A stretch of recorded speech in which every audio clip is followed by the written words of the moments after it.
Ahoy! Welcome back to the Heat Check Podcast, episode 44.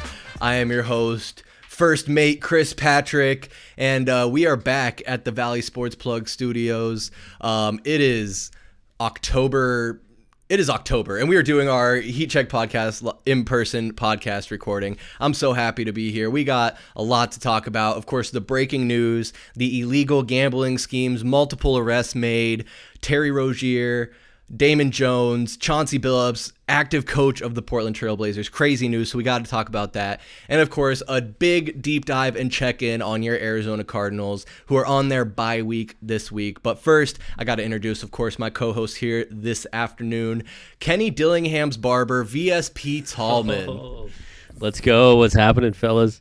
Yo, how you been, man? I mean, you don't do a very good job, I will say, on Kenny Dillingham's. Yeah. When's the last time? Actually, okay, I shouldn't say that. That's too critical. When's the last time he saw you? It was last week. Okay. Yeah. Because I just saw him on the sidelines, and it wasn't looking great. It's pretty rough. I want to comment, though. You're a make-believe pirate, and you're only the first mate. Why wouldn't you just say you're the captain? That is true. I could be the captain. Yeah, well, you're like, okay. My wife's the captain, and I'm the first mate. Swap the poop deck, matey. Yeah, she makes me swap the poop deck for sure, the cat poop deck.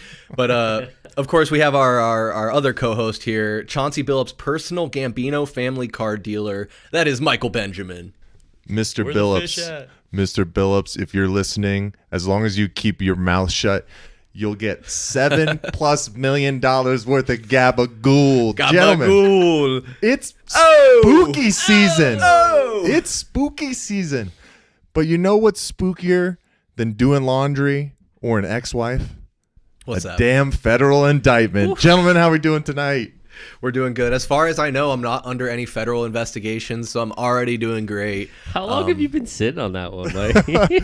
About 15 minutes. He's driving over here thinking about 15 minutes. He's like, this is perfect. I'm going to say this at the beginning. You loved it. Oh, it was pretty good. Yes. No, it was good. But hey, I mean, that's a perfect kickoff point, I guess, for the first topic of conversation, and that is the multiple arrests that were made in various illegal gambling schemes. Terry Rozier, of course, was connected to some sports betting stuff, and Chauncey Billups, like a crime, obviously like the mafia crime family. But Mike, you got the inside scoop on all this, right? You can break it down for us. I mean, I am the Gambino personal dealer, so exactly. I got a little bit of inside scoop for the people. But you know, if you haven't been living under a rock, obviously the big news that hit this week was, Chris touched on it, current Miami Heat guard, yes, I believe, yep. Terry Rozier, former Cleveland Cavaliers player and assistant coach Damon Jones, in hot water for illegal gambling. I think it stems back to a specific game in 2023 for Terry Rozier when he was playing for the Charlotte Hornets, where he had told a close friend that he was going to be pulling himself from the game. And if you kind of, you know, as the week has gone on, people have been pulling out the receipts, to say the least, and showing him mishandling the ball, taking weird shots, and then ending up with the kind of like a phantom injury where he ended up pulling himself after 9 minutes. Yeah. But then the other one that happened was Damon Jones when he was an unofficial assistant coach for the Cleveland Cavaliers. Or no, for the Los Angeles Lakers at that time. Oh, it was for the Lakers. I think it was also in 2023. Oh, wow. They were going up against the Milwaukee Bucks, and he told his confidant, put big money on the Milwaukee Bucks, and you'll be cashing a large check. So, I mean, gentlemen, if you really think back on this, right, go back to May 2018 when the U.S. Supreme Court struck down the Professional and Amateur Sports Protection Act of 1992. It was funny when we were looking at this beforehand, I was wondering, man, well, what was the first situation where a player kind of got in trouble?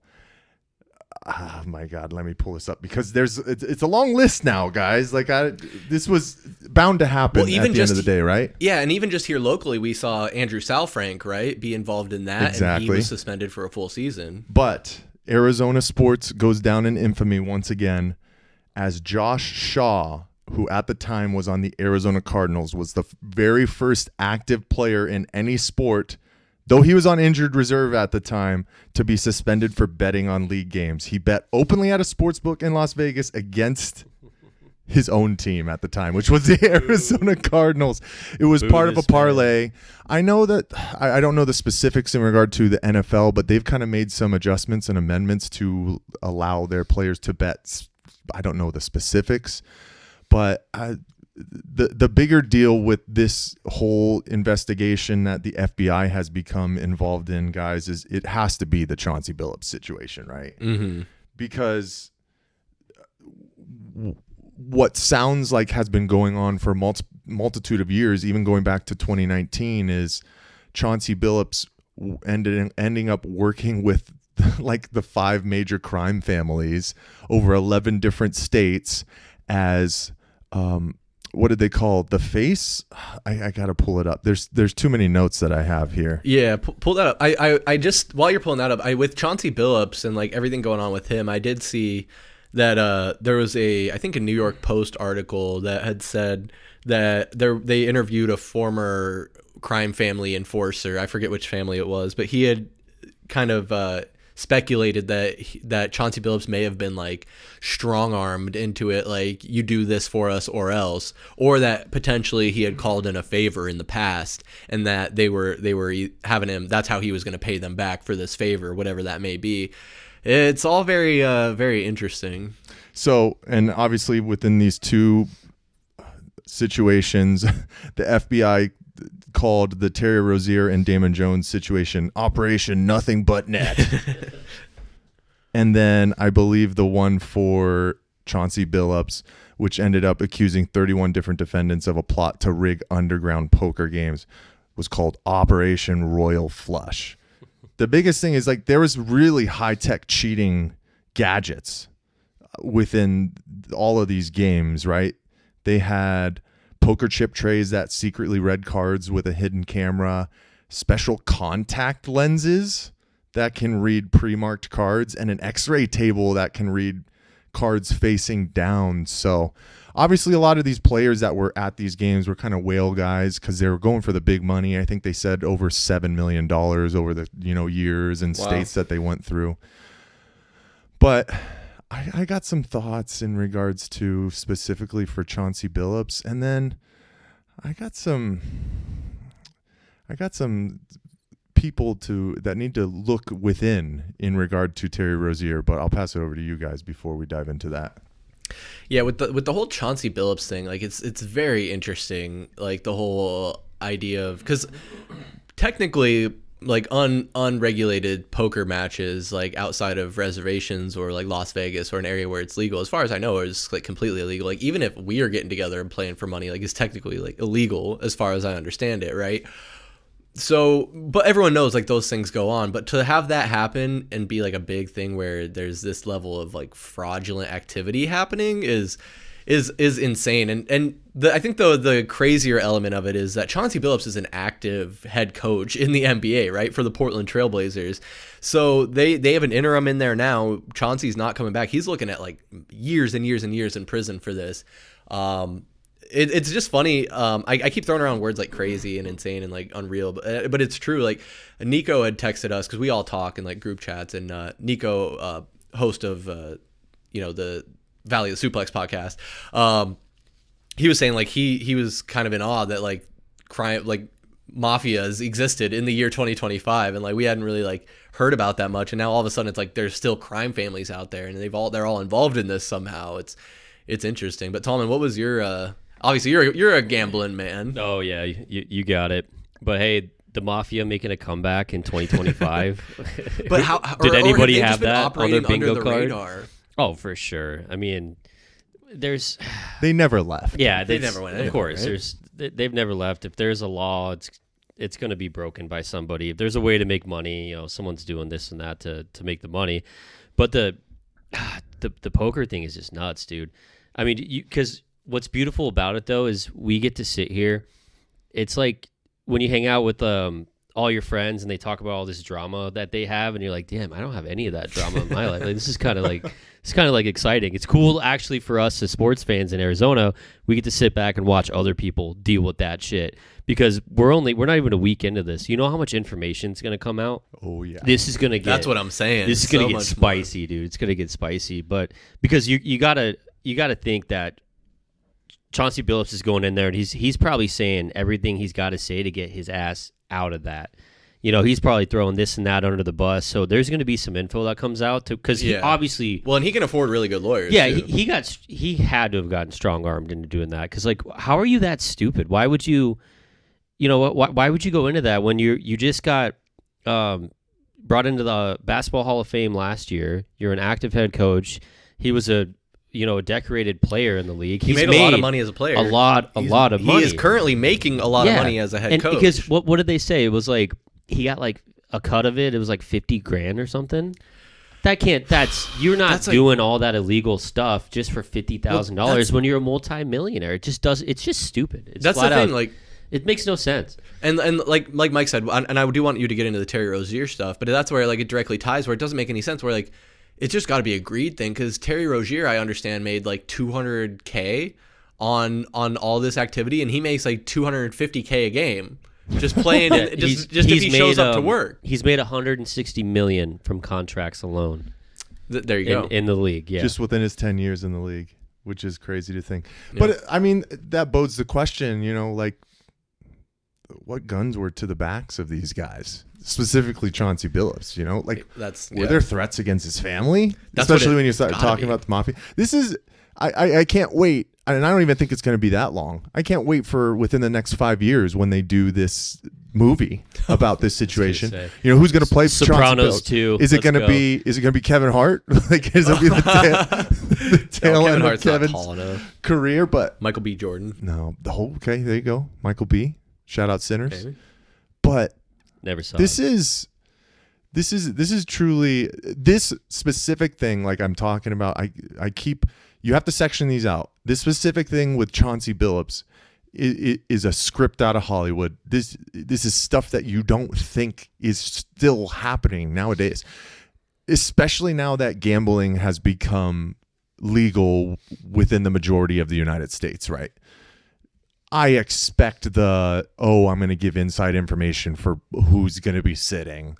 I expect I'm going to fake an injury here. Like that is to be expected. And gentlemen, that is something to be expected as long as betting is allowed within the United States as a large market. It will happen forever. I don't know how you crack down on that kind of stuff because, either than a bunch of these guys seeing, you can talk about Jonte Porter getting a lifetime ban or, some guys getting a slap on the wrist or a couple of months in jail. Some people can't get out of their own way. And if they see a little quick fix scheme over to the side, they think they're smarter than everybody else and they won't get in trouble. So that's why this consistently will go on for years and years to come. And that's why it was hard scrolling back up to the very top of that list to see where Josh Shaw was. But, in regard to Chauncey Billups, if it really was from his standpoint and he put himself within this situation, what a fall from grace. I just cannot believe it. For his legacy will be forever tarnished. And it's kind of crazy because it truly isn't within the NBA community for what he did. Well, that's what I was is how is it really, because he's already in the Hall of Fame. He's already had a decorated career. It's like, but I don't know if people are going to be able to separate what he did on the basketball floor comparative to taking advantage of people and being a cheater. That's fair. At the highest extent. That's fair. Right? I mean, but it's at the same time, I hear what you're saying, and I don't necessarily disagree, but it's not like he's O.J. Simpson. True. No. His moral compass might not be pointing completely up, but, OJ's was not even on the map, to say the least. And I guess, not to get too much off track, but there is a certain there's a certain group of a number of people. There's a number of people that have no problem with millionaires being taken advantage of and losing a little bit of money. Yeah. But that is also, it's still, I'm with you. It's still morally wrong, and it's not, and it's shady, and it's not good behavior. But Chauncey Billups aside, Mike, did you want to touch on the Terry Rozier? So this is the one that I think puts the NBA in hot water, because I think Brian Windhorst did a good job of talking about these circumstances in regard to, it's such a big news story that people are wondering, oh no, how is Adam Silver going to get out of this one? The Chauncey Billups thing it has nothing to do with the NBA, other than that he was a head coach. Right. Right. If the NBA doesn't know about these illegal poker games, like how are they? Are you telling me they have to be federal investigators within everything that their employees do on a consistent basis? That's hard to do. The big one for me is that, let me see, do I have it? The FBI literally said, hey, NBA, you did an investigation on Terry Rozier. Here's the reverse card. This guy is fucking guilty, and you just washed it under the rug and let him come back. Guess what? Federal indictment, arrested on site. Like, it's crazy. This is the one where I'm very intrigued to see how the NBA gets out of that, because what evidence did they have? Or did they say they not have to prove this, to the point where the FBI is able to just go and arrest him on a Wednesday afternoon, So it'll put a lot of questions onto the leadership of the NBA if this is the case. And it's going to put a lot of questions into the leadership of all leagues now. We saw the MLB commissioner come out literally today and said they're going to crack the whip and be really on the lookout now. And unfortunately, it always takes that one circumstance. But how did you have this basically put on your silver platter with Terry Rozier, which the FBI has enough evidence to get him now to the point where you missed it? But I don't know. I'll get, and I hate to do this, Mike, and this isn't just me playing devil's advocate, and I don't like Adam Silver openly. On Pass the Outlet, we talk about it. I fucking hate Adam Silver, but the FBI has much more power to investigate as far as subpoenaing access to information for cell phones, for confidants, for peers. Obviously, like, it's no secret the FBI and the federal government has access to data that we don't consent to them having. So, and whatever they can, and whatever, obviously they have to, if they want to actually use it as part of like indictment, they have to get it, legitimately, I believe. Could be wrong there. But that's why I say I give the NBA leniency, because all they have to go off of is probably footage and whatever information is voluntarily given to them. Well, I think that they said that Terry Rozier willingly gave up his phone to the NBA. To go through to the NBA. Wow. And this was a couple months ago. Yeah, okay. At this point. Yeah. I get it. I totally understand. So what Chris is saying is, ladies and gentlemen, when you go to a website, don't accept the cookies, because No cookies. No cookies. you might end up in litigation. This is just too big of a story. We're Arizona Sports. We will see, because, like I said, you've already touched on some guys that we've seen. Andrew Salfrank, touched on Josh Shaw. Yep. Who else has been? I feel like I'm missing somebody from Arizona specifically. Yeah, I feel like there has been another incident.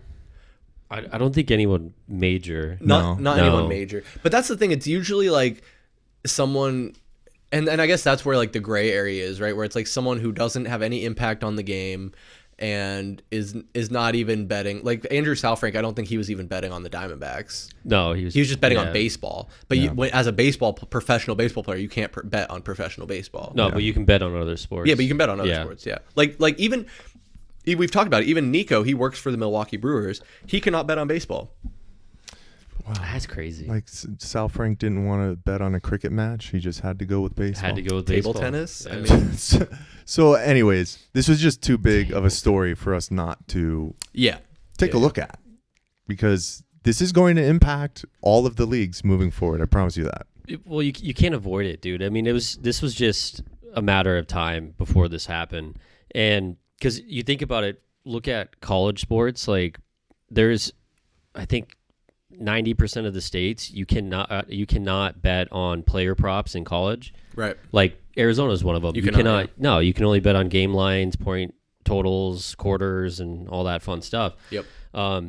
But when it comes to the pros, it's like there's no way they get rid of these player props, because that's where the money's at for these sports books, and I bet you they'll fight to the end to keep that. So it's like you're going to see regulations, though. It's going to come, and it should.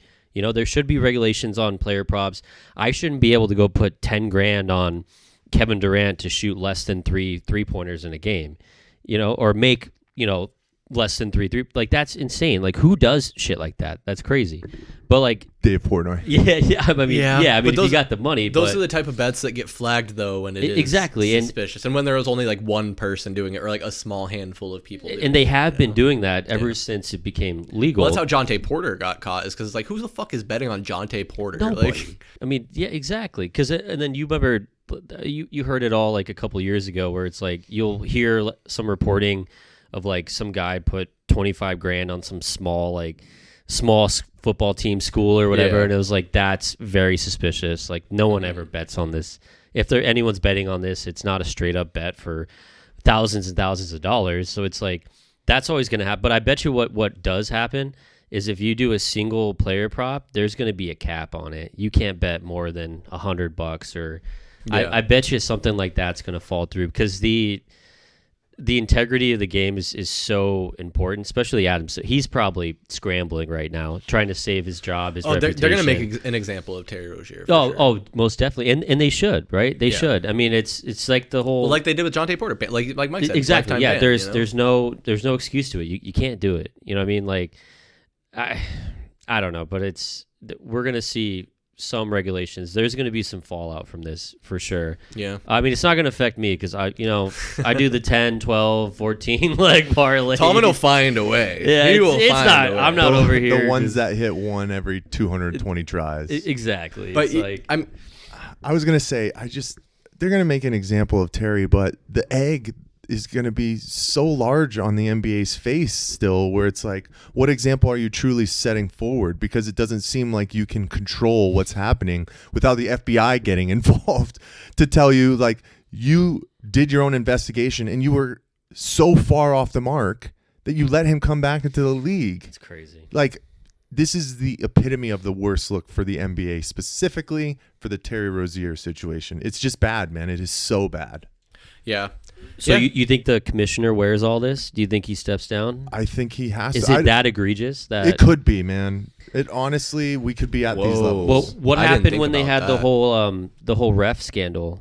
When was that? What year was that? Oh, Tim Donaghy. That was early 2000s, early mid 2000s. That was David Stern. He was still the commissioner at that time. Yeah, he didn't step down, right? Because of that. I don't think so. Because that was a huge deal. I mean, that's part of the reason why. But the difference is he didn't have an investigation into these refs, and then later on, someone else came in and actually.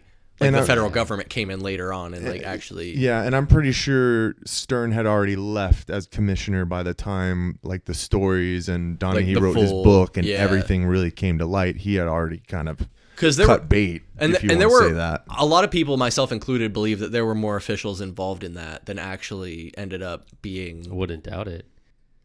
Brought to light or reprimanded for it. And it's crazy. This whole thing's crazy because the amount of people that already think professional sports is rigged. It's like, it's not a good look for the NBA. And it's what's great is what is it, the third game of the season, or what was it, the opening night happened, or what was it, Tuesday, Wednesday, and then this came out Thursday morning, and it's just like, oh, way to start an NBA season. Way to go. It's funny, I saw a clip that Mike Greenberg's show on ESPN, I forget what it is now, they were talking about this and talking about the negatives of all of it, and then they had an ESPN bet advertisement in the bottom chyron and they had to pull it. But yeah, I don't know, Mike, like you said, I think that no matter if you make an example out of Terry Rozier, you have very harsh punitive measures for this stuff, there's always going to be someone who thinks they're smarter than everybody else, and we're going to continue to see this as long as it's a thing, and that is both the price and the blessing of freedom is, we're going to have these things happen, and people are going to take advantage. It's tantalizing, man. I mean, come on. Why? They're not the first people to ever think of that, but go ahead. I was gonna say, did you guys see Chauncey Billups post game after their opening game after the loss? No. Where he made a poker reference where he's really? He's like, I always let the chips fall as they may or something, and then the next morning he gets arrested for illegal poker. It was just perfect. Oh, that's pretty good. You can't make this shit up, man. I was gonna ask you, Tallman, I know you brought up kind of how the season has just started and this scandal is hitting. are you saying it like for the league it's negative, right? But you're all about this right now, right? Because I don't know, I am. Oh, dude, I'm here the for it. drama. This is Come one of the man. best This starts is to the NBA season. very I've ever This is seen. incredible. But obviously, if you're the commissioner of the league, this is not good, right? Oh, no. Yeah, I don't You're give a on fuck full- about Adam Silver though. Yeah, well, no, either do I. You're on full emergency. Like they've broken glass already. They're trying to. Oh yeah, the league office is on fire. Yeah, they're in absolute fix mode right now. It's, but I'm all about it, dude. Because like I said before, it's like there's going to be more info that comes out, and I cannot wait. Yep. yeah. Can't And wait. there's got to be a trial, right? Oh yeah. There's going to be a Oh, trial. there's gonna be a trial. There's going to be a documentary about this. Several. Maybe in 12 to 18 months, but And I think the last thing I'll say too, you know who I don't think is out of the woods either now? Who's that? Malik Beasley. Ooh. oh, I don't think he's out of the Maybe. woods. Stay tuned, folks. It's gonna be a movie. Stay tuned. Yeah, we're definitely gonna have to keep tabs on this story, and I'm sure we're gonna talk about it on Pass the Outlet, for sure as this unfolds. But yeah, let's move on. Let's go and talk about your Arizona Cardinals. Before we do that, if any of the audio only listeners were a little confused there in the beginning, we are in full costume here. I'm dressed as a pirate. VSP Tallman is dressed as a dinosaur, I think. I think so. I don't know. And Michael Benjamin is a card dealer of sorts. And my cards are Uno And cards. he's repping the Uno cards. Keep those draw fours yourself, Yeah. Michael. It's getting wild out here. And if you are listening on audio only, Spotify or Apple Podcasts, any of those platforms, thank you so much. You could also go over to our YouTube channel where this is a video form on our channel there. Valley Sports Plug, you search us, you'll find us. And you can also check the description below for all of our links and follow us at AZ_VSP on Instagram, TikTok, X, and so much more. Thank you guys so much. If you made it this far, like you are a real one. Stay tuned till the end. We're going to get into the Cardinals now, and just want to check in here. We're on the bye week now, so no game this week. A good time to kind Can't of lose. reset. We can't lose. Kyler Murray has missed the last two games. He is expected to start on Monday night against the Dallas Cowboys in Arlington, Texas. So that, historically, Kyler's done good in that stadium and in Texas in general. That is obviously where he's from. So some positive signs there. But I did, before we get into some other topics, did just kind of want to do a pulse check with you guys, see how you're feeling about the Cardinals so far here into the bye week through, 7 weeks? And the Cardinals, what are they at? They're at 2-5, I believe. Yep. Yikes. So, Tallman, let's check in with you first, man. How are you feeling? Oh Lord. I'm not feeling too great about it. The Cardinals were supposed to save us Valley sports fans. We were supposed to have something to look forward to. Well, that was your first problem. Yeah, and then we all know whenever any Arizona team has expectations, what happens? We fall short of those expectations, and we just fall apart. And that's what's happening right now to the Cardinals. I mean, like you could explain the 49ers loss, the Seattle loss, but then once we hit that loss against the Titans, it's been just completely falling apart after that. And I don't know, this is interesting though. I love how they're at least giving us some type of substance where we can have this quarterback controversy right now with the whole Kyler getting hurt. I still don't know how he got hurt, guys. How did he hurt his foot? It was in the Titans game. I think he got stepped on, right? Did he get stepped on? I mean, when? Where? But by the right tackle, I believe. When? I don't. No, he was in the shotgun. How did he? Oh, Or when not he the right dove? guard, not right tackle, right guard. Yeah. The shotgun snap hit him was so when he- hard in the face Yeah. that it just jolted all the way Reverberated through down. his Yeah. body down. It might have been on that play, but he didn't even try and make an attempt to dive for it. So I don't know. I can't remember the exact time. Yeah, there's a lack of effort there for sure. But I mean, I know we're gonna look at our season predictions and whatnot a little later on, but I mean, it's impossible not to say the season's over. It is, because you got to look at the division that we're in, the NFC West. It's like we're already 0-2 in divisional games, right? The Rams are probably one of the better teams in the NFC. We still have to play them 2 more times.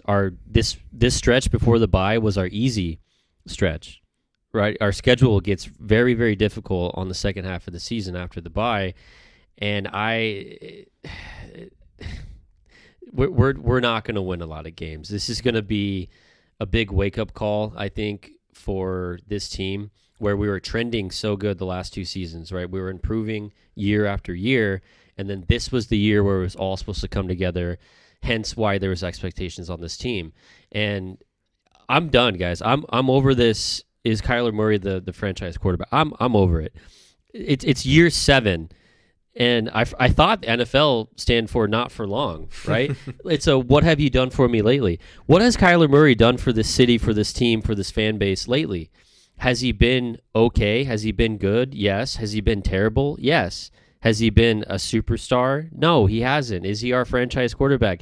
I think after 7 years, I think that's enough time where it's like, okay, we need to do something else, because it's getting to that point where it's like, okay, and then this is what I love about the Jacoby Brissett part. It's like, okay, at first it was like we were talking bad about the coaches. We're talking bad about the play call. You know, what is the game plan, right?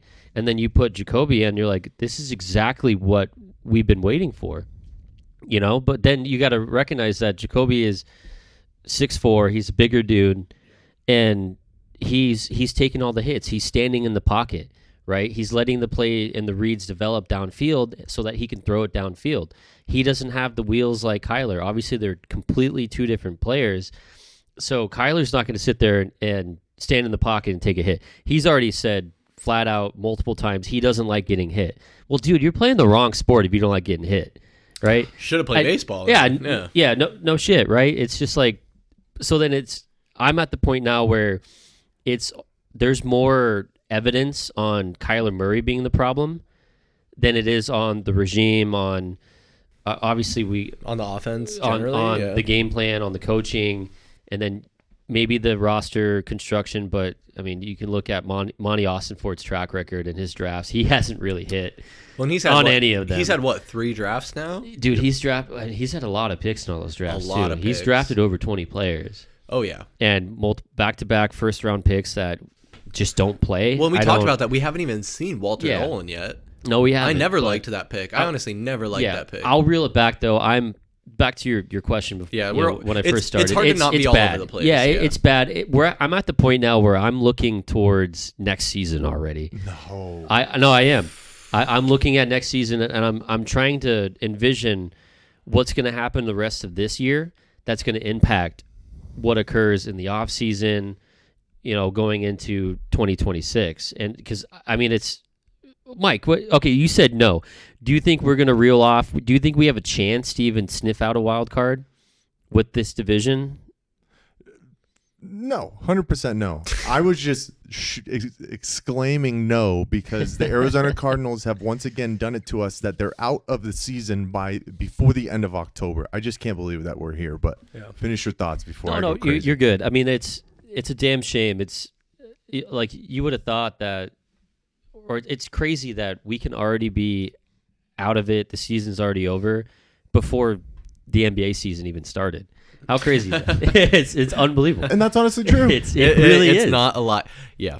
It's insane. But no, so my thoughts, my feelings on where we're at right now, I mean, guys, we'll go back to your comment of what you said. If this team goes 2-5 into this bye week, somebody's getting fired, and I'm waiting for that to happen. Guys, I'm like, I want you to go next, and I want you to share your thoughts, but I just have to add that the Cardinals season was over week 5. That loss against the Titans was the end of the season. And we were all in attendance for it. Isn't that beautiful? The backbreaker.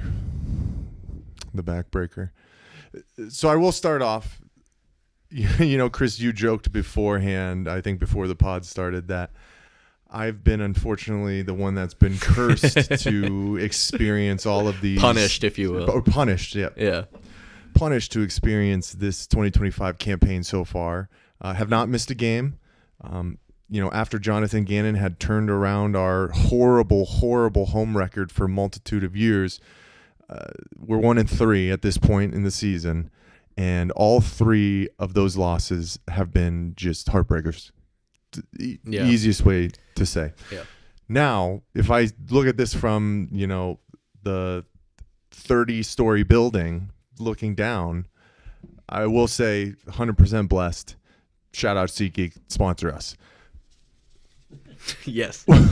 And the biggest thing, good save. the biggest thing here though is all of these games that I've witnessed this year have been a hell of a lot of fun to witness.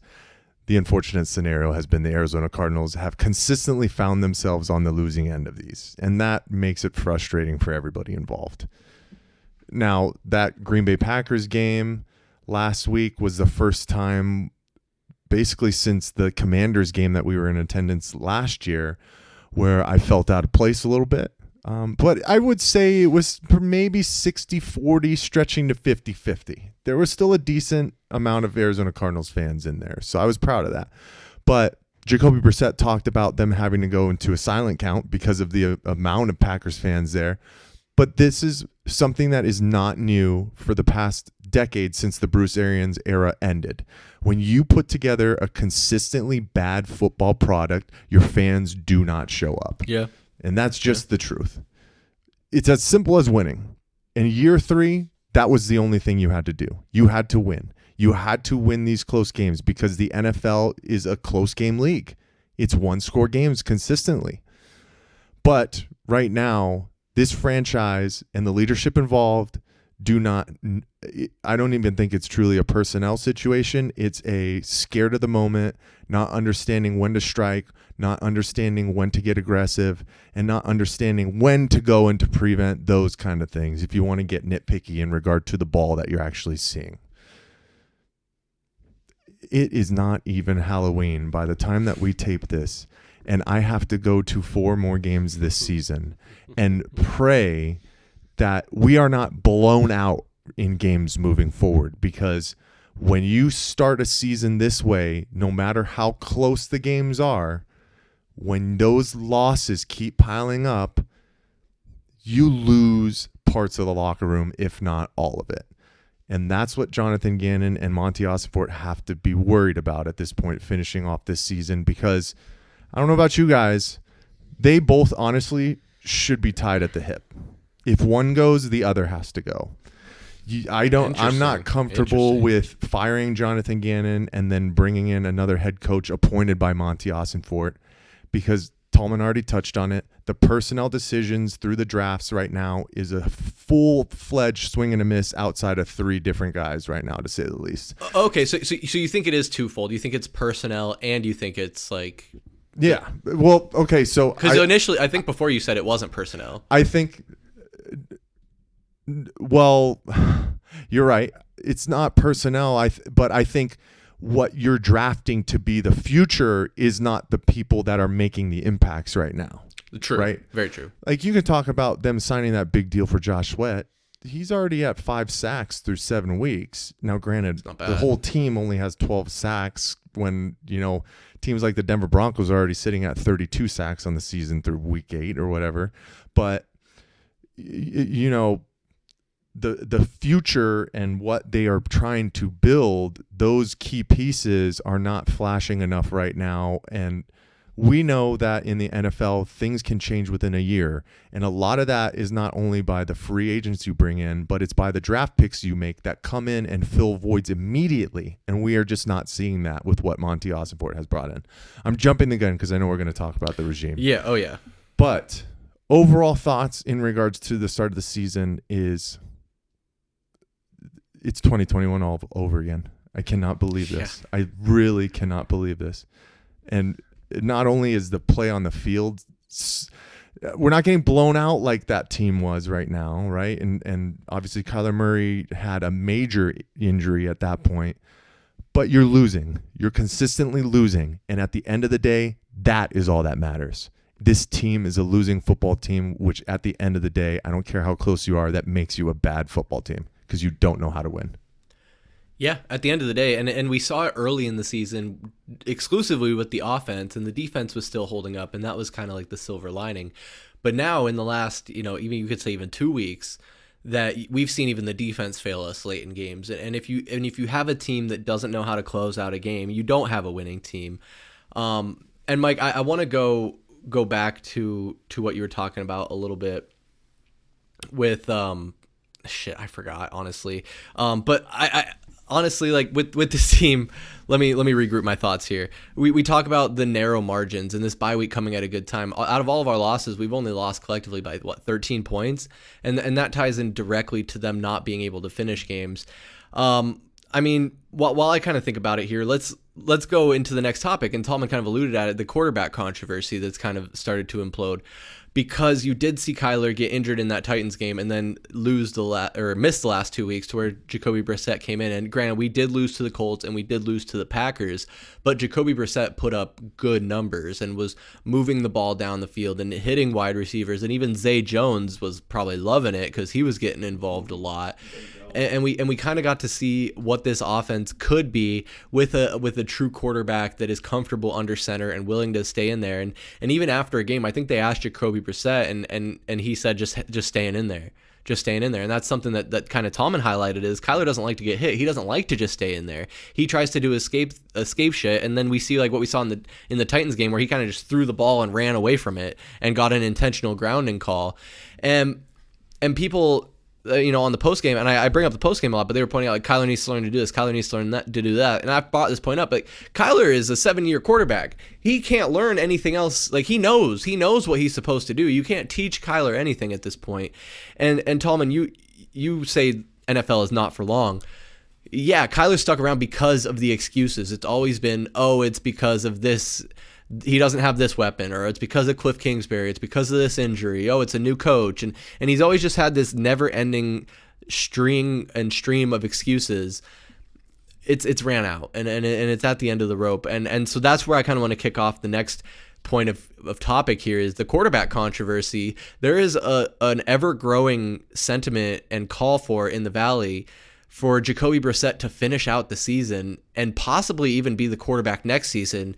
Move off of Kyler Murray, let Jacoby Brissett be the quarterback for the rest of the season and next season. Maybe you draft a quarterback and you figure it out from there. Tallman, what do you think? Do you give Kyler this last chance at Dallas, and whatever happens there, then you make your decision? And is that honestly the core of my question is that a viable solution to let Jacoby Brissett be the quarterback going forward? Is it viable? I mean, based off what we saw in those 2 games that he started in Kyler's absence. I mean, that Colts game, guys, that was the best game we played all season. I mean, probably. Obviously you're going up against, a top 2 offense, so your defense kept you in that game. I mean, that last drive where we got down to the 9-yard line and we had a chance to win that game with Jacoby Brissett right at the end against one of the better teams in the league. Like, that was the best game that we played all season, right? So, but let's be real, guys. I mean, so the calls for Jacoby to start the rest of the season, I get it, right? Because you're looking at it like what we saw, that's what we want. That we saw what, Petsing's offense could look like if we had, your typical NFL quarterback, tall, big dude that stays in the pocket, can throw the ball. But we're 2-5 at this point, and this might be part of what I said. Like, I'm looking forward. I'm almost like getting to look at the draft next year. But this team's 2-5. We're really far out of it. It's impossible to even have a glimmer of hope to think that we're going to be able to sniff the playoffs. It's looking real bad. So what I would do is you got to keep Kyler in there. You got to start him for the rest of the season. If he can find some type of, I mean, shit, if he comes out and he wins 7 games in a row, then he changed my mind. But my mind is already set. You got to make a change, because Kyler survived the Cliff era, but he's not going to survive the Gannon era, because I don't think Gannon's the issue. I think there's, like I said before, there's enough evidence that Kyler Murray is the issue, and Jacoby Brissett just put that to the forefront. But the reason why I'd say you don't go to Jacoby, I mean, you have Jacoby as a stopgap if you do draft a rookie, because he's under contract for next season, right? He signed that 2-year deal. But if you're going to, we're handcuffed to Kyler Murray right now by millions and millions of dollars. He's still got quite a big contract. So you don't just sit him on the bench and then go to the offseason and say, hey, guys, you want to trade for this huge-ass contract to this dude that sat for the last 8 games of the season? You're going to put him out there and you're going to hope that he puts on a showing. where maybe he goes 500 or he wins a couple games or maybe we upset somebody on our schedule that we shouldn't have beat. And maybe he's got somewhere where there's a team like the Vikings that go, because you're not like the Vikings are sitting there right now going, damn, we would love to have Kyler Murray right now. They're out there trotting out Carson Wentz. They just got whooped on Thursday night by the Chargers. Who's crying on the sideline? The Jets would probably like to have Kyler Murray. Well, yeah, right. But I mean, so there's other teams out there the Raiders, maybe. Yeah, there's other teams out there where Kyler Murray's they don't need a quarterback that is going to be a Tom Brady or what Baker Mayfield's doing right now. It's like they don't need that dude. Like, yeah, they have one of the better defenses in the league where, why Sam Darnold did so good. Granted, Sam Darnold's having a better season than I thought he would in Seattle. Seattle's a much better team than I thought. But you can't just go to Jacoby and just because there's going to be a point in time where Jacoby's going to have a really bad start where it's going to catch up to him. This league is going to catch up to him, right? And he's going to go out there. We're going to get beat real bad because we're lucky right now. We haven't had that true, stinker of a game where we didn't lose by 30 points, right? We've been in every single game. Yeah. So it's with Kyler Murray, it's like you got to stick with him because if you bench him, you can't go back to him. You can't bench him and say, hey, Jacoby's going to start. He's our starter, and then Jacoby, shits the bed. After 5 games or whatever, and then you go back to Kyler, it's like you, from a franchise standpoint, you got to stick with Kyler till the end, and then hopefully he does something good that you can flip him to somebody else. And I do think that's exactly why they're going back to Kyler for the Dallas game is to, Gannon is, since he got here, since the beginning of the season, throughout his entire rehab, Kyler's my guy. I love Kyler. There's never any doubt. He's laughed in the face of people who have questioned otherwise. So they're gonna let Kyler roll out there, and I do think it's kind of like the rest of this season is a prove it time for him. Mike, I did remember the point I wanted to make that to piggyback off what you had brought up, and it does kind of fit into what we're talking about. Is you talked about the potential of losing the locker room, and a lot of people speculated on that with the Amari DiMercato situation and what happened when he dropped the ball during the Titans game, and that was a touchback or whatever. People talk about it as well with this quarterback controversy. A lot of the players are seeing that there's a lot more success with Jacoby Brissett versus Kyler Murray, and the morale could be higher. I think this is a much different conversation had the Cardinals won even just one of the two against the Colts and Packers, but definitely if they won both, it's a completely different situation. But although it was a better showing from the offense, I would say in both against two really good teams right now, it still came up short. But Mike, I am curious on your thoughts on this potentially manufactured quarterback controversy. Manufactured? That's good. Are you sure that it's manufactured? Potentially. I feel like it's just been thrust upon us as Jacoby Brissett has thrown for basically over 280 yards and 2 touchdowns. Sorry. Is that Ralik? Yeah, he caught it one-handed. I thought that's Mateo. Oh, Mateo. There we go. I will say, shout out to ASU. They did call, when Sam Levitt came back in this game, they called it the Willis Reed moment. If you know, you know. I mean, that's true hoophead pull right there. But I don't know. We know you do. It's okay. You Tallman. are. You do know ball, Tallman, but hey, I might be. There's a different level of ball knowledge. I might be 300 million years old, but I don't know that. So, I mean, my mind goes all over the place with this situation with Kyler Murray and Jacoby Brissett. Tallman basically took all the talking points. I don't know if there's much else that I can say. No, I'm glad you did. You have to start Kyler Murray. You have to start putting out tape because you have to have him be successful. The taste in everybody's mouth can't be the first 5 weeks before he got hurt, where he imploded, scores 3 points in multiple halves of football, 3 to 6 points, can't move the ball, 120 total yards in a half. Like, talk about the schemes, talk about whatever. And obviously there's going to be indictments on certain people in regard to not building true game plans for what I think Kyler Murray's skill set is. But I don't know about you guys. When you're a number 1 overall pick, shouldn't you transcend the schemes?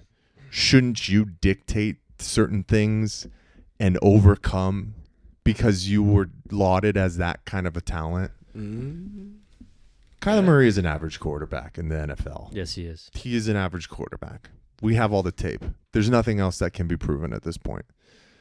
The only way, we're going to get to the K1 check-in. The only way that Yes, Kyler we are. Murray can find himself back on this team this year is if he leads us to the playoffs. And what does that mean? Because you talk about sitting at 2-5 in a loaded NFC West, which is basically this year's NFC North, where what? 2 teams won over 14 games and another one won like 12. You're talking about the Arizona Cardinals already 3 games back from a tied first place in the NFC West between the Seahawks, Rams, and 49ers, all sitting at 5-2. Okay, give me this. Well, Mac Jones will come back down to earth. Oh, now Fred Warner's hurt. Like, they're going to, whatever. Those guys have all been hurt the entire season. All the San Francisco 49ers have done is find out ways to win. Oh, Sam Darnold's, he's not really that good of a quarterback. They worked the scheme around him. They brought in an offensive coordinator to work a system for their fucking quarterback. And then the Rams are the Rams. We find ourselves once again sitting here asking so many questions about how the ineptitude continues to follow this franchise, and that's why we firmly sit at the bottom of this division. The situation where I would not start Jacoby Brissett moving forward either is because I don't know, guys. Like, I'm so far past the point of being like, yeah, let's go the Marvin Harrison Jr. year and make sure we only go 4-13 so we can draft him. I need to fucking win at some point. I am only getting older. Like, I don't know what else to say at this point. Like, I can't keep going through seasons where it's just like, okay, now it's a lost season, let's lose every game. No, technically this team has been competitive in every single game. You need to start winning some of these. I don't care if you go 8-9 again. Like, there needs to be changes at the end of the season because you didn't make the playoffs, but you need to go out there and try and win consistently.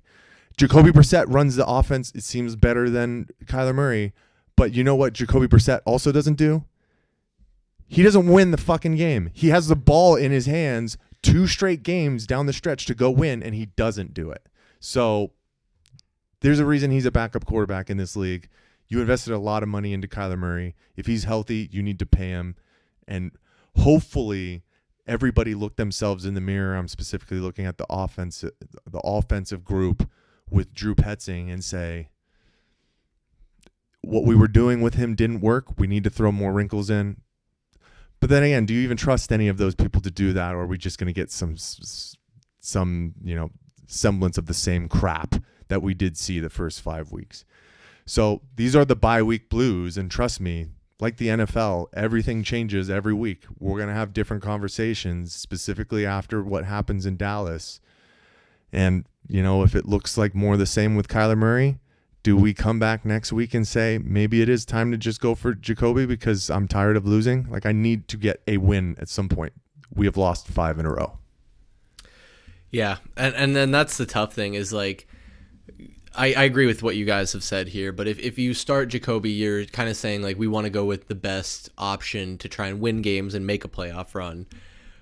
At the same time, you could also make the same argument that's the same with Kyler. Is like, we still believe in him. We still believe he's our best shot to get us to the playoffs, which I think is the angle Gannon's running. But I think behind the scenes, it is more or less what you guys are saying is you still need to get tape on Kyler and have the league believe that he is still a starting caliber, worth the money he's paid quarterback, so that if your plan is to try and move off of him to one of these other teams that is quarterback desperate, he still retains his value. I mean, guys, looking at the schedule, and we are going to get into that here in a bit. I know we've teased a lot of the stuff we're going to talk about, but it's not an easy route regardless of who is the quarterback. And I don't have a lot of hope for this team the way it's currently going.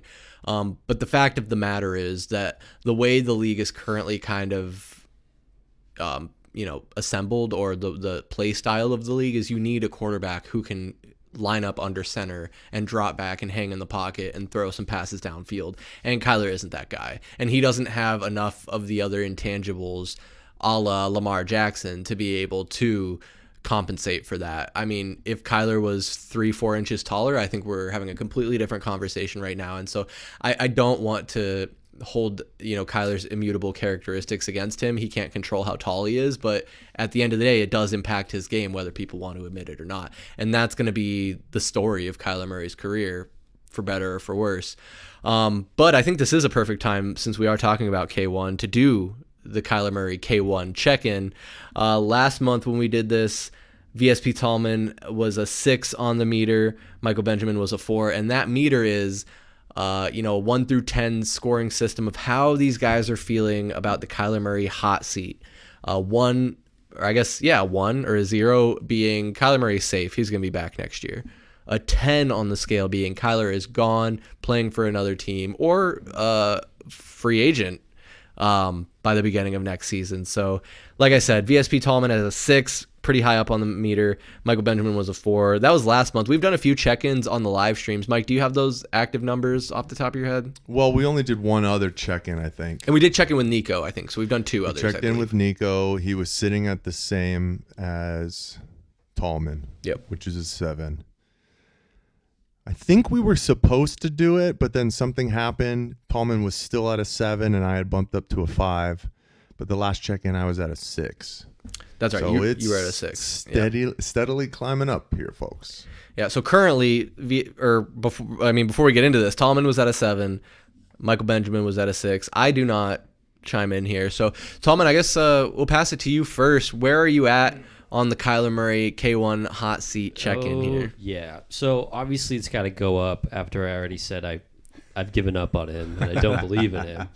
I'm gonna be modest though. I'm gonna go 8. I'm gonna give it a nice 8. It's really hot. It's really hot. Like I already stated, I think there's enough. There's the proof's in the pudding, right? Ooh, the proof is in the gabagool, Michael. In the gabagool. That I think. And it is great, though. You made a really good point, Chris, where if Jacoby would have won those 2 games, this would be totally different.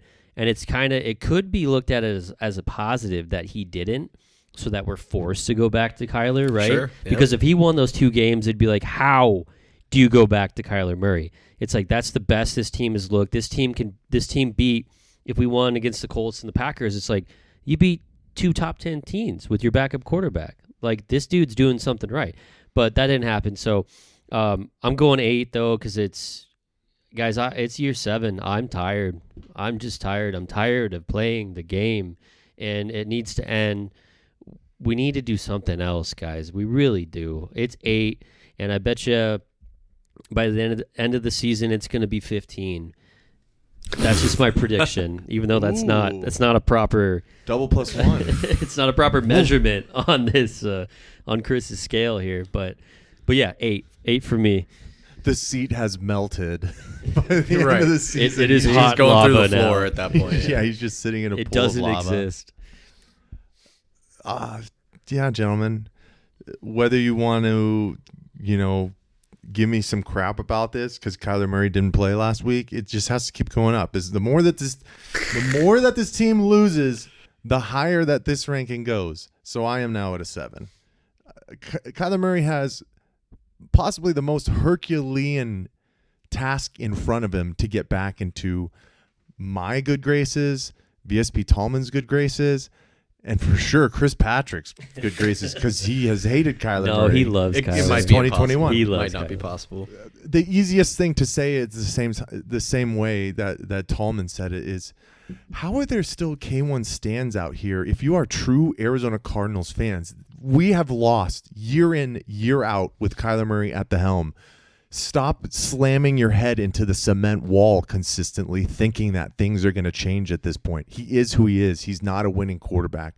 They've changed the system around him multiple times. They've brought in different weapons. Granted, a lot of it was loaded on the defense this year. There's different discussions to have with that. This was supposed to be a high-flying, run the football, pounding ground, then get creative with Kyler Murray because of all of these tools that he has, and another year of continuity. And they by far, guys, those first 4 or 5 weeks with Kyler Murray at the helm, that offense was worse than some of the shit we were seeing with Joshua Dobbs the first year with Jonathan Gannon and company. That is fucking true. Let's not joke ourselves about that. If you're going to play yourself on that type of level, I don't care who's calling plays. I don't care what schemes are wrong, who's that, this, that, and the other, whatever. We see the tape. Like I already said, this is a losing football team, and Kyler Murray is a losing football player. It's time to move on. Woo. So I don't want to put it at 10 just yet because there's technically still a chance. I mean, we got 10 games left. Yeah, no, he does have a chance, yeah. But like I said, this is the Mount Everest of the mountains that he has to climb. Yeah. And does anybody truly have confidence that he won't wilt in the moments? Because you can just talk about his body language, and I know there's some people who's like, that who cares? Like if you make a bad play, yeah, I've done that on the field and that kind of stuff. That's true. But how do you come back? How do you adjust? He just never does, and he never gets on the same page with his same guys. He is who he is.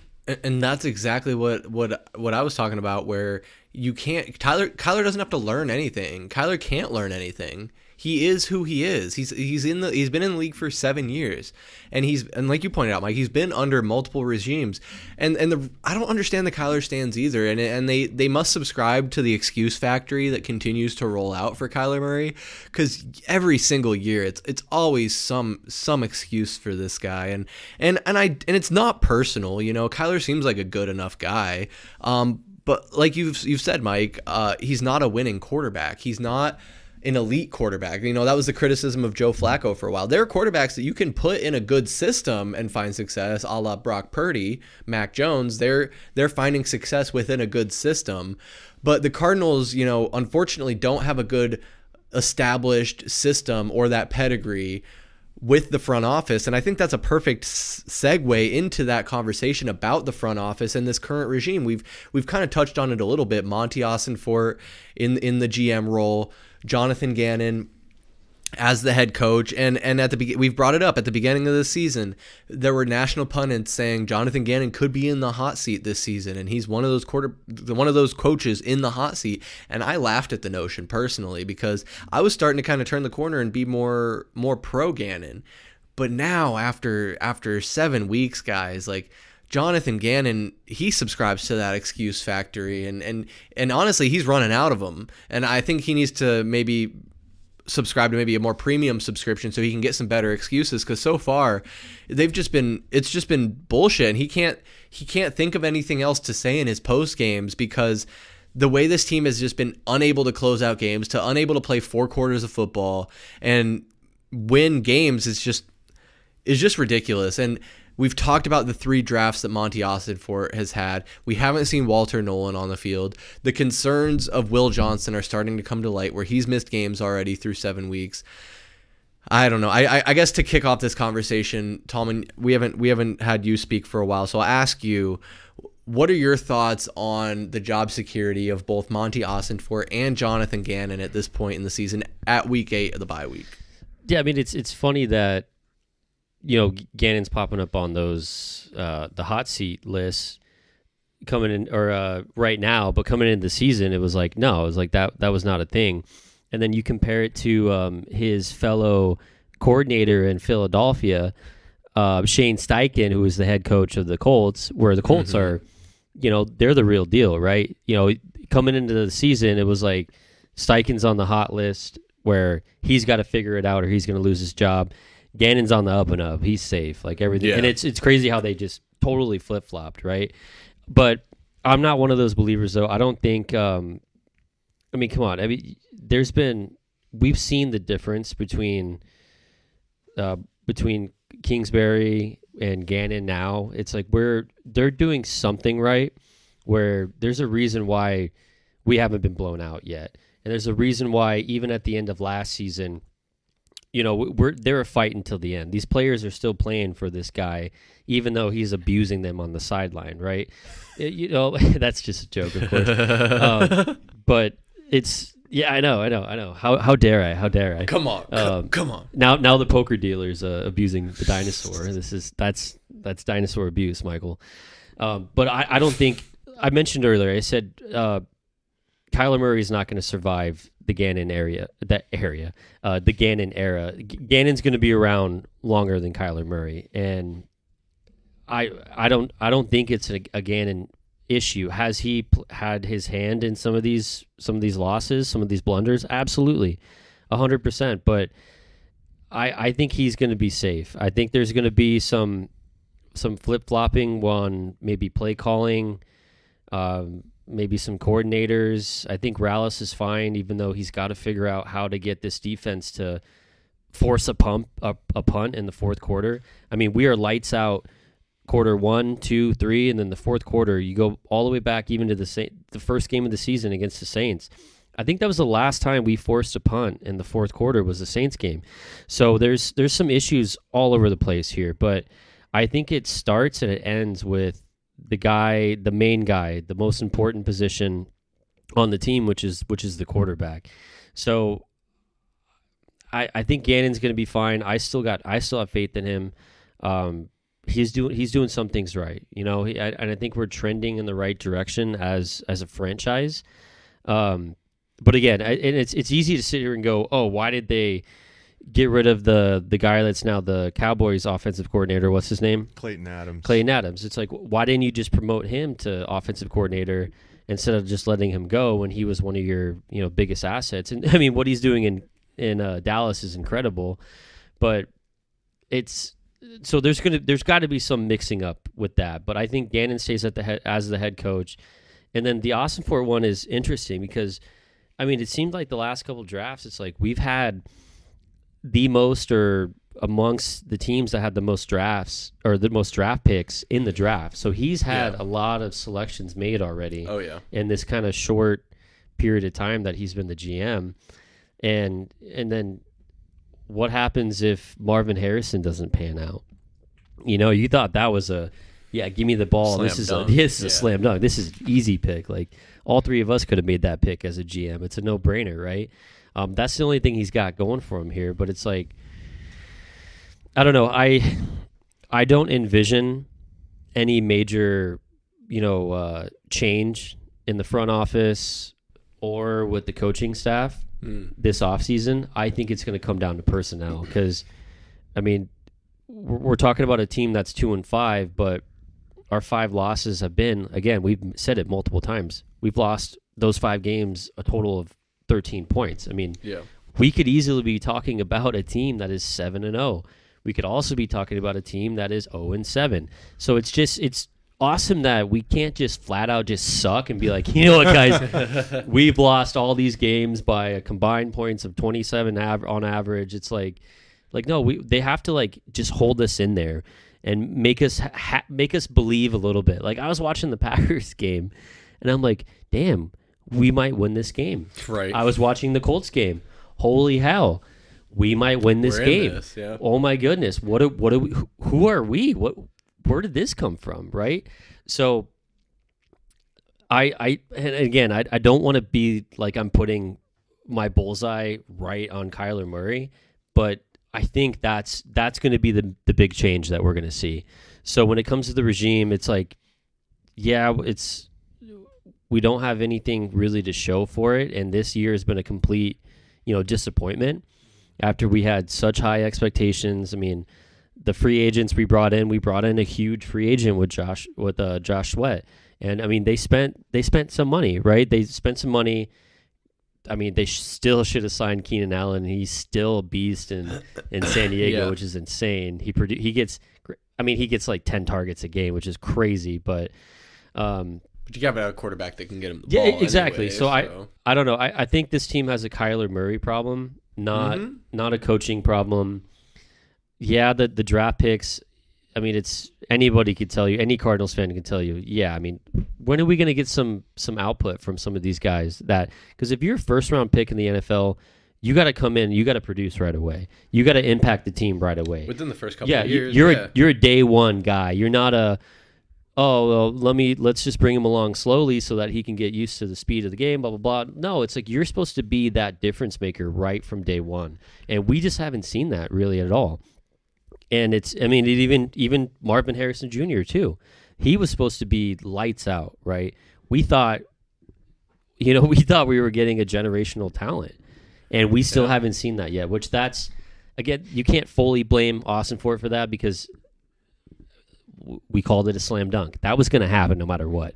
And if he didn't draft Marvin Harrison Jr., we would have been like, "Fuck you, fire you." But True. Yeah, so I'm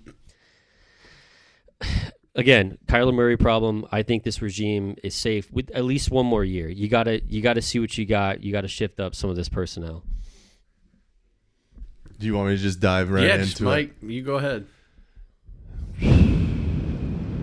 Where to begin? That's the true question. You bring up great points, Tallman. Some of the things I go down to, though, is, that specific 3rd and 8 call for the handoff against the was it the Titans game or was it the Seattle game? No, it was the Titans. It was the Titans game, yeah. Yeah. Where you basically, both Jonathan Gannon and Drew Petzing came out and said they didn't love the play call. Right. How are we in year 3 not understanding to call a timeout and a reset there? Same thing, that QB sneak on 4th down against the Packers the other week. It was 4th and 2. And they haven't run that at all in that game specifically. And they were getting utterly manhandled by that interior defensive line. That's the call that you go with when Jacoby was, setting back. And yes, he was getting pressured. He got sacked 6 times. But he was making throws when he needed to. Some of the questions, there's more questions than answers right now for situational football and how time management is going and whatnot. But I'll go to Monty Ossenfort specifically. You talk about his 2024 3rd-round draft class, like you guys talked about. Tip Ryman, who's done for the season. You used top 100 capital on a blocking tight end. Elijah Jones, who doesn't even sniff the field with all of the cornerback injuries that we've already had. You're starting this year's 5th-round pick at points in Denzel Burke and giving him run over Elijah Jones, who can't get the playbook or something. And then Isaiah Adams, who's basically been played off the field and given back to that position back to Will Hernandez, who's coming off of a major knee injury. Yes, there's been good picks too. It looks like Paris Johnson is your left tackle of the future. Garrett Williams was on pace to be, one of the best slot corners in the league until his recent injury, but it sounds like he'll be back possibly by Dallas. So by next Monday, which is exciting. And then I know a lot of people are high on Rabbit, but the only thing that's sticking out to me right now is him fumbling the football after by himself. Yeah. Those are the plays that kind of stick with you and whatnot. So, like we said, the biggest thing too, I think that is a downer in regard to the draft picks that have been coming in is, and unfortunately he's been kind of given a tough hand, no pun intended, is Darius Robinson. I mean, he is a non-impact football player in every sense of the word right now. He finally had kind of a mini coming out party against Seattle and immediately got injured, missed multiple games, comes back and is just absolutely a no-show against Green Bay. You got to start hitting higher of a clip to have true, complete impact players. And Monty Ossenfort has just not done that yet.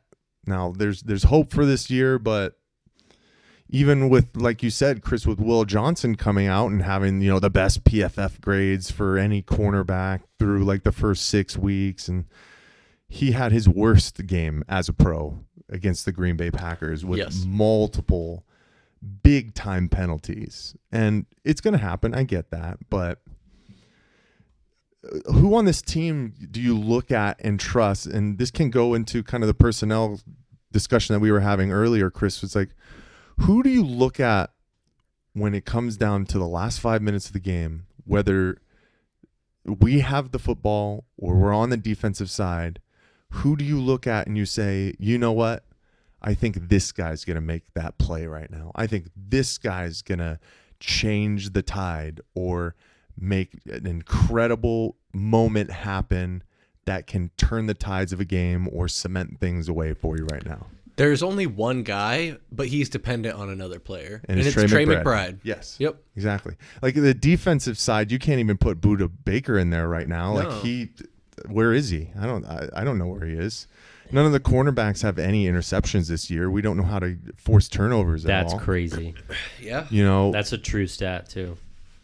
so this is where we find ourselves because we're trying to find the answers, right? Is it truly a Kyler Murray issue? Is it truly an offensive system and offensive coordinator scenario? Is our players not being put in the right positions? Do we not have the right personnel for the schemes that we're trying to run? Like when you lose and you lose all the time, there's just always those questions, and it doesn't matter how close you are. It's because the answer to that is you're not fitting the pieces where they need to go or doing the right things on a consistent basis ever. So going back to Jonathan Gannon, guys, I'm probably in the same camp as Tallman because does Michael Bidwell want to pay another head coach to sit in street clothes? You know, It's a really good point. He's still paying Cliff Kingsbury. now he's paying him not as much because, you know, Cliff is now in Washington as the offensive coordinator, but that's still a hefty bill that he has to set. And did Gannon sign a 5-year contract? I feel like that's right. the stand. Yeah. I feel like that's I'll the check. It was standard, 4 or 5. right? I feel like that's normally the It standard. It definitely wasn't 6 or I 7. don't know why like at this point. Let's do 3. 3 years. Let's yeah. like 2 or 3 let's years. move forward. Let's just do 3 because then you can come back after year 3. And I get it that people probably don't want to sign that small of contracts. It was 5 years. because There you go. because they want long-term investment from the team that say, hey, like I have a plan. It might take Right. us some time, but we'll go there. Mhm. So from the standpoint of, you know, adding that in and like, yes, if you look at the wins or the losses, how close they are, blah, blah, blah, blah, blah. Yes, you can make some personnel changes and you're hopeful that Jonathan Gannon can turn the tide next year. But this is a production-based league. Like I always would come back down to that. And for this franchise to not have a playoff win in a decade, for year 3 to fall so far behind, I'm almost to the point where it's like Jonathan Gannon has to go like 7-10 to finish the season. He's got to go 500 for him to keep his job. Wow. If he doesn't, you need to just reset everything again. You get rid of the GM, you get rid of the coach, you get rid of the quarterback, you reset with a rookie quarterback. You maybe keep Jacoby Brissett to do the Russell Wilson scenario, play the first 4 or 5 weeks. Then you throw your rookie quarterback in there. Because if we're talking about another 4 or 5 win season, you're talking about a team that has a top 10 draft pick. We should have enough capital to move up to get the kind of guy that we want. And then hopefully you're sitting in a scenario where I don't know if it long term it's going to work out, but the juice that Jackson Dart has brought to New York right now, that's kind of like what we need in regard to a reset for this franchise to feel excited about going forward. Because right now, if you look at how things are going, doesn't matter how little we're losing, we are still losing and you don't have confidence. My last point I will say, it's funny that you talked about, you know, when the Arizona Cardinals and Jacoby Brissett had the football in that last 4 minutes driving down the field in Indianapolis, and you said, you know what, dang, we might have a chance. I think I might be confident that we'll win this game. After that Green Bay 4th down where we were going to force them to kick a field goal, and they took the timeout and got aggressive and went for that 16-yard out where Tucker Kraft had that veteran move and kind of chicken winged the rabbit and got that first down. I knew the Packers were going to score, and I knew when we got the ball back, we were not going to go down and win the game. That's how confident I was in this team's inability to win games right now. Yeah. So when that's where you're living in and that's your feeling, it's hard to just sit here and be like, I'm confident in bringing back the leadership next year to just switch out personnel and they're going to get it done. Because didn't we do that with personnel heavily on the defensive side this year? And where do we find ourselves? Yeah. and that's a good point. And I mean, with Nick Rallis specifically, people have been talking about like he might get poached for head coaching jobs, and is that still the case? He got to turn this defense around. He's got to turn it around. I guess we'll see. We'll see what they have in him. But if you do go with a new regime, then you have to go with a new quarterback as well, because that was the big question with this regime coming in is, will they look to replace Kyler? Because Kyler was specifically brought in alongside with Cliff Kingsbury because of that familiarity and the alleged fit with that system that Cliff Kingsbury was going to bring. Gannon had, I think, defensive minded, right? Gannon was the defensive coordinator in Philadelphia, but then, or as Tallman would say, Philadelphia. But he came here. Now he's the head coach. So I start to wonder about more, I think, Drew Petzing. And as far as the entirety of the front office, I don't see how you can bring all of them back. I can see a case for John Gannon keeping his job, Nick Rallis keeping his job. But if things continue apace, Drew Petzing needs to go, and we need a change there alongside the quarterback change as well, because there's no reason in year 7 that Kyler Murray shouldn't be calling audibles more comfortably at the line of scrimmage and changing things at the line of scrimmage, and also I guess more or less having a better game plan around him, because clearly whatever Drew Petzing is doing right now is not to Kyler's strengths, because it's still the same dink and dunk bullshit. I don't know. I think regardless, I think Gannon keeps his job for at least one more season, but Kyler's got to go, and I guess we'll see. There's how many games left, Mike? 10 games left. So do you guys want to revisit each and every game, or do you just want to more broadly kind of just... No, do broadly, because I don't know if I can wrangle off for the sake of losses time that are truly going to be coming here. Yeah, like you said, 4 more home games. I'll just quickly go through the 10 here. We have at Dallas, of course, on Monday night, then at Seattle, at home against the 49ers, and then the Jaguars, on the road against the Buccaneers, back at home against the Rams, on the road against Houston Texans. Then we come back at home against the Falcons, and then finish the year with 2 road games against the Bengals and the Rams. So clearly a very, very tough schedule. The Jaguars have actually been playing very well this season. So I guess we'll pass it to Tallman first. You haven't gotten to speak your piece in a while. If we're as far as revisiting the predictions at this point going into the bye, of course the Cardinals are 2-5. But our predictions were Tallman thought they would be 5-2. Mike thought they would be 5-2. And get this, I thought they would be 6-1. Wow. Holy shit. Yeah. Nope, sorry. I don't know if you're... No, and then lastly, Okay. just to lead into this as we give our I guess, are we going to give final, like what we think the final total? Yeah, Okay, I guess I should tell you guys. I want you guys to share what you think what the final is going to be. Lead the ship, Captain. Aye, Captain. No, he's the first mate, remember? my bad. Yeah, I'm the first mate. I'm not the captain. I'm the first mate. You're the captain now. Captain Dinosaur over here. Anyway, Tallman, you thought on the season they would be 9-8. Mike, you thought 11-6, and I thought 10-7. So now that we know what we know, and there are 10 games left here at 2-5, Tallman, go ahead. Where do you think they're going to end, and just your musings on can I the second borrow? Absolutely. Yeah. Just visual aid here. Guys, whatever we were smoking before the season, we need to bring that back. We need to smoke some of that shit again, because it had to have been pretty good. My goodness. But, okay, again, 5-2 is not crazy at the bye, right? Because... we could easily be 5-2 instead of 2-5. Well, but, talk about the games real quick. You lose by 2 points to the Niners. Yeah, right? something like you that. You lose on a last-second field goal to the Seahawks. You lose by 1 point. You lose by 1 point to the Titans.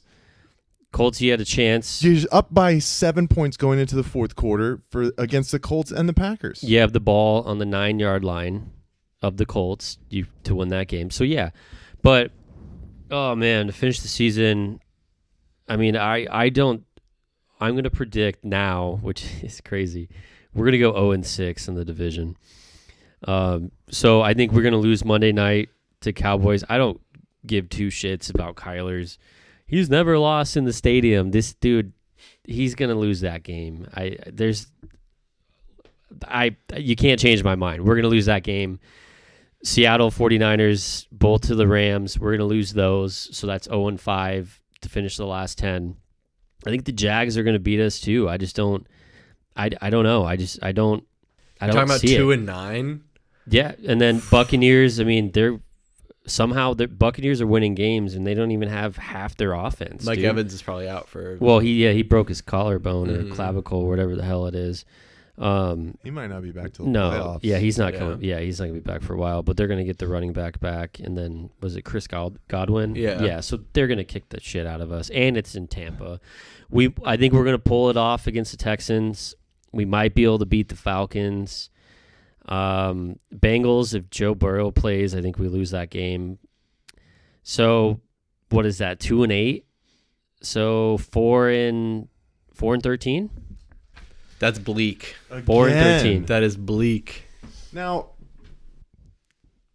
how the hell could Jonathan Gannon and Monty Austinfort survive going 4-13, Tallman? Again. Year 1 and year 3? You must be smoking it again. All right, you're smoking on something. No, that's a really good point. 4-13. I don't know. You got to throw everything crazy. out. You got to throw everything out and reset. That would be terrible. But I can't be optimistic right now. I have 3-14. You saying one more win? I think they this only year? beat the Panthers. The Panthers We game already is beat over. Oh, wait, we already beat. Wait, them. who's week 18 then? That's the Rams. Yeah. Oh, the Rams. Oh, LAR, not CAR. He can't even read his own fucking handwriting. That's pretty bad. So no more wins. Chris, So no more wins. 2-15. 15. Oh, no. We lose out. Okay, that's bleak. That's right there. bleak, Yeah. wow. At least. But guys, they've lost 5 straight games, but only by 13 points. Oh. You're telling me that you don't have confidence that they'll be able to win some of these close games? No. Nope. Yep. I will say this. I think the bleeding is going to stop on Monday Night Football. Ooh. I think they're going to beat the Cowboys. I'm not going to go through all these. I think you have chances to beat the 49ers again. I think you can go to Houston and beat the Texans. And I think you can beat the Falcons. I honestly don't think that even if Joe Flacco is starting at the end of the year for the Bengals, I don't know if you can beat them because of their weaponry that they have. And, yeah, you'll have hopefully Garrett Williams back by that point. Will Johnson will have so many reps that, he'll be securing the other side. Yeah. But can I shout out one person who is another draft pick who I'm not really a big fan of so far? Mm-hmm. Max Melton. Don't love him. He gives up the big play a lot. Yeah. And it just seems like either if it's like within man, like he struggles to keep up. Mm-hmm. Now, granted, that's probably because he's matching up with the number 1 wide receivers consistently right now outside of when Will Johnson is asked to do that. But, if Joe Flacco is throwing the ball 47 times and throwing for 350 yards, is this offense going to be able to keep up with them scoring 35 points? Yeah, Jamar Chase had 23 targets. Yeah. That's insane. So, I don't know. So I would say the Cardinals will probably go 4-6 down the stretch. So they'll end up at 6-11. So basically flip flop what I had with the predictions. Damn. Now, this team is not bad enough to lose 14 straight games in a row, gentlemen. Like there's no shot. We're so close to the situation and having seen it, and specifically, like all of us have gone to a game or multiple games this year. Like we've seen the product on field consistently, and we've seen the meltdowns, to say the least. But they're going to be able to come out, probably win a game or two that we don't expect them to as well. But it's all just too little, too late for not. It doesn't truly matter at the end of the day. People are going to get fired. Things are going to change. Quarterback's probably going to be different next year. It's going to be a lot of new faces in Arizona in 2026. Yeah, I would completely expect that, and that was well said. I mean, the outlook is bleak, regardless of how you look at it. Mike might be the most optimistic, but regardless, this is falling way short of the expectations that I think everybody in the Valley here, and even nationally had for this team. Like, and that's saying something when even the national media thought that this Cardinals team was going to be better than we are this year. The NFC West was supposed to be wounded, but so far is not looking to be the case. I mean, going into like Matt Stafford didn't play the entire preseason, was like dealing with like a back injury that people were talking about is his career over, and now he's got that team he's been incredible. 5-2, something like that, yeah, or 5-1. And we'll just throw out a little stat, right? Puka Nacua, either than Jamar Chase getting 23 targets, which is just utterly absurd. Puka Nacua getting 11 to 12 catches every single game, and then he gets hurt, and then Matthew Stafford comes out and has like 17 or 18 completions and throws 5 touchdown passes without his number one leading receiver. That's what I'm saying. You look at this roster up and down, and it's not just the quarterback. Like that kind of level of play, somebody who needs to step up in the moment when they're asked to, or not even asked to, just they know that they're the guy and they can lead their team. Who do we have that's like that? Either than, like you said, Trey McBride, but he's relying on somebody else. Yeah, but I think it's also deeper than that, because you're talking about Sean McVay and his system and the culture he's built for the Rams, and you're talking about Kyle Shanahan and the culture and the system he's built for the 49ers. Jonathan Gannon is just not quite there yet, or he's not, or even worse, he's not capable of it. I think I'm still willing to give him the benefit of the doubt because I believe he's hindered by Kyler Murray right now. And that's the thing. It's kind of funny because it's the inverse, right? Because people are like, oh, Kyler's hindered by Cliff, and now you're saying that. Now we're saying, oh no, it was a Kyler problem. So now it's like, oh well, is John Gannon hindered by Kyler, or is it a Kyler Murray problem, or is it is it just Jonathan Gannon? And then that's another thing, is the curse of Arizona sports is, does Kyler end up somewhere else and then find success? Now, so far that hasn't been true for guys like Bradley Beal or DeAndre Ayton. Granted, that's the NBA. Oh, but Bradley Beal, you be careful with that. It's been 2 games, brother. Yeah, no, fair enough. But in the NFL, I mean, DeAndre Ayton at least had a couple of years in Portland, you know? Has Rondale Moore found great success since he's left the Cardinals? He tore his... We're talking about different levels of athletes. Rondale Moore is not on the same level as DeAndre. He can't stay on the field. Or Bradley Beal, I guess, for sure. But no, I understand where you're coming from. But I think I touched on it on one of our last live streams. Don't be scared. Like, you cannot be scared to move on. No. We are so far beyond the point of giving extra years. I mean, look at what happened in New York just from last year. Daniel Jones, 6 years. I couldn't even believe it. He said he was there for 6 seasons. Wow. That's crazy. And he was a bottom tier quarterback there. And now he's gone on and had massive success for Indianapolis. Great. Woohoo. We'll see what happens with Indy come down to the playoff timeframes. But do you think New York is crying over spilt milk right now because they had one playoff win with Daniel Jones under the helm for 6 years, and now they've seen Saquon Barkley go and win a championship, and now Daniel Jones have success? But I'm pretty sure they're excited about Jackson Dart. We have no playoff wins with Kyler Murray. Stop being worried about him going to Minnesota and winning like 10 games. Because he did it once here, and he flamed out in miraculous fashion and ended up playing the worst football of his life down the stretch into the worst game of his life against the Rams in the playoffs. So don't be scared to move on from that.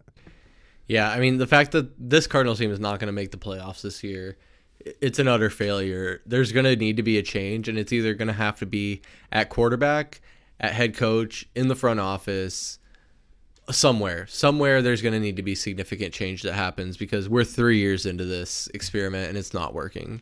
And that's the fact of the matter. But gentlemen, I think we're getting near the end of the Heat Check podcast, episode 44 here. And it's been a good one for my estimate, but do want to pass it over to you guys one last time for your last thoughts. And Tallman, I think we'll start with you for this episode. What do you got for the people? Yeah, so this is fun, guys. I mean, I'm sweating my ass off. What? Are you still? Yeah, it's I even hot, turned dude. up the AC for you. Oh, you did? Yeah, I did. Oh shit. Wow. I don't know. Maybe those are pajamas. And it's They are. It feels. Oh yeah, like that's a- thick. But yeah. the craziest Blanket. thing, Chris, The I hell? can't believe he's sweating because he's completely naked under the sun. Is he really? You guys probably don't have a good vantage Don't look. point from there, Don't but look. No, we're putting this on YouTube. Don't come on. It's happening down there. No, this is great. I mean, your costume was incredible. Yeah, It was you- money. it's It really worked good. out. You turning perfectly. around and overnighting this after that, all that news came out on this past Thursday is incredible. But no, this is great, guys. Did you guys see Yamamoto pitched a complete game in the World Series? Wow, that's crazy. Yeah, wonder what that's like. But That was perfect. That was the fuck you. I don't fucking care. Yeah, that's crazy. That was perfect. No, so I don't know. This World Series, baseball is one of those things where it's like if your team's not in the playoffs, like you don't It's watch the hard to- playoffs. Yeah. You know, it's like I didn't watch any of the games. I can't even hate watch the Dodgers though. Like, Yeah, I mean, you watch them to be like, are they going to lose? Can I watch them lose? But I well, hope you they know they're don't gonna win. You know they're going to. Yeah, 2 years in a row would be rough. But then it's like, you really want Canada to win? It is so far beyond borders. Yeah, at That's- this that's point, good it's point. deeper It is so than far- that. it's deeper than that, borders. Yeah. So, but anyway, hoping the Dodgers don't win. And, yeah, I'm ready to take this thing off. All right, we'll get Just you. yeah, like We'll I said, get you just there. don't do it yet. Just don't do it yet. Okay. We'll do it after, and then Mike will still keep recording, and then he can watch it later. You have to be in the members only segment after in the subscribers. Okay, now Patreon, yeah. that's inappropriate. Only dinosaurs. Mike, what do you got, man? What do you got? I'm hoping that the Arizona Cardinals stack the deck and get some friggin' wins at some point. You corny. I will say, yeah, I mean, that's me. I'm the old man of this podcast, so you guys got to put up with that kind of shit consistently. I don't care what happens, you know. I will say, I looked at the upcoming month schedule, and I was looking at my calendar, and I'm like, damn, I don't get to go to another Cardinals game until November 16th, because that's the next home game. So it's basically almost a full calendar month, and it'll be against the 40. Brock Purdy at that point. You think Probably Brocky. That's the Niners game, right? Yeah, Yeah. that'll be the Okay. Niners, and that'll be after the infamous 6th annual player haters ball, but this year it's a Hatesgiving. It's a Hatesgiving. Oh fuck! That's the next day. Yeah, that is the next Oh, day. God. Yeah, exactly. But still gonna have a hell of a lot of fun watching this team, even though how I feel, and we've already dissected. Oh, it a you guys bunch. are gonna be. Mike, so are you gonna hungover. change it? I might have to call out. That's so pathetic, dude. That's so pathetic. You know what's more I'm just pathetic? kidding, About I'm just that? It's kidding. been on the calendar for 4 months, so you can't back out now. Both events. Gabagool. Exactly. Yeah. Exactly. Gentlemen, it's always a pleasure to talk sports, talk Arizona sports. I will give a shout out to the Phoenix Suns. Got that opening day win against the Sacramento Kings. Mm-hmm. But I think they're finding themselves into where we truly expected them, which is a team that's going to fight hard but just doesn't have the firepower this year. But I will be at my first Suns game on Halloween night against the haunted Utah Jazz. I'm going to wear a costume to that game, too. You should. I don't think I'm going to do this. I'm going to do something Oh, else. do you want to borrow mine? That would be pretty good though. Okay. Well, yeah, At an NBA game. damn it. Okay, maybe I will. And do it. you're yeah. I mean, Yeah, okay, I'll do it. Okay, yeah. I'll do it. I'll probably get on the Jumbotron. No, you actually, don't. maybe No. not. They won't want to put me up No, there. no, 'cause no, they'll be they like, won't. uh-oh, They'll avoid uh-oh. you like the They'll get the plague. call. You know what I should do, though? I should get one of those old 1990s big mobile phones, cell phones, with the bricks. Oh, if you could find one, yeah. I got to be able to find a semi-decent cheap one on eBay that doesn't work. Yeah, that's true. Yeah. Because then I can just act like I'm a bookie calling people walking through the stadium. That would All be right. good. I'm rambling. good. Appreciate you guys. Hell yeah. Appreciate you, Mike. Appreciate you, VSP Tallman. And Mike, we're going to be going to a game, a couple weeks to see Bradley Beal and the Los Angeles Clippers. November 6th. I'm very much looking forward to that. If you're at the game, look for us. Yeah, most definitely. But yeah, guys, this was the Heat Check Podcast, episode 44. Make sure if you're listening to us on audio streaming platforms, Spotify, Apple Podcasts, or here on YouTube in the video version, either way, subscribe to us as much as you can. Tell your friends, tell your neighbors, tell your haters. Make sure they know about Valley Sports Plug and the Heat Check Podcast. But for Michael Benjamin and VSP Tallman, I'm Chris Patrick. We'll see you next time. Peace.